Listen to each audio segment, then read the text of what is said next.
ஜல்லிக்கட்டு என்று சொன்னால் அதில் 3 அம்சம் இருக்கும். வழக்கமாக நம்ம 2 அம்சம் நடிச்சுக்கிட்டு இருக்கோம். அது 3 அம்சம் கொண்டது.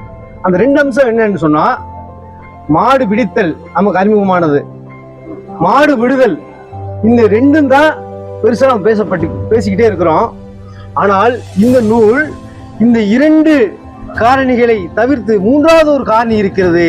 அது மாடு இறக்குதல் என்கின்ற ஒரு அற்புதமான ஒரு புதிய செய்தியை இந்த நூல் எனக்கு வழங்கி இருக்கிறது.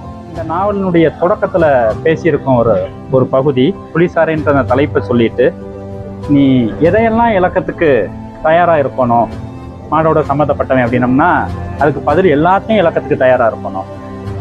உங்களுடைய இன்க்ளூடிங் உங்களுடைய நல்ல பேரு, குடும்ப விஷயம் அல்லது சுய பச்சாதாபங்கள், அப்புறம் நம்மளுடைய கடைசியாக நம்முடைய உசுறு எல்லாத்தையும் இழக்கிறதுக்கு இந்த மாடுபிடியோட சம்பந்தப்பட்ட ஆளு தயாரா இருக்கணும்ன்ற மாதிரி இந்த முதல் வார்த்தையை உணர்த்தும்.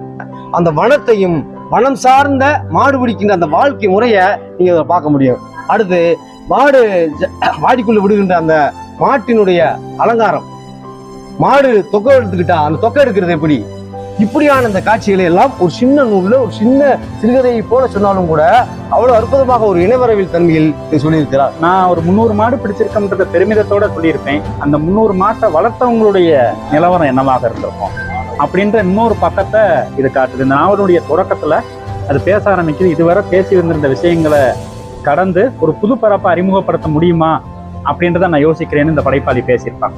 அப்படி ஒரு புது பரப்பத்தை அதை உருவாக்கின்னு நினைக்கிறேன். காளையை பற்றியதாக இருந்தாலும் இது வாடிக்குள் நடக்கின்ற கதை அல்ல. இது வாடிக்கு வெளியே நடக்கின்ற ஒரு புதிய உலகத்தை இந்த நாவலின் மூலமாக நமக்கு காட்சிப்படுத்தி இருக்கிறார். இதை படிக்கும் பொழுது நீங்க ஒரு காளையினுடைய ஒரு உலகத்தை அல்லது காளை வளர்ப்பனுடைய துயரத்தை அல்லது இன்னைக்கு இருக்கக்கூடிய இந்த ஜல்லிக்கட்டு குறித்த அரசியல் நிகழ்வுகளை எல்லாத்தையும் ஒரு 103 பக்கத்துல தெரிஞ்சுக்கிறதுக்கு இந்த புத்தகம் வழி ஏற்படுத்தணும்னு நான் நம்புறேன்.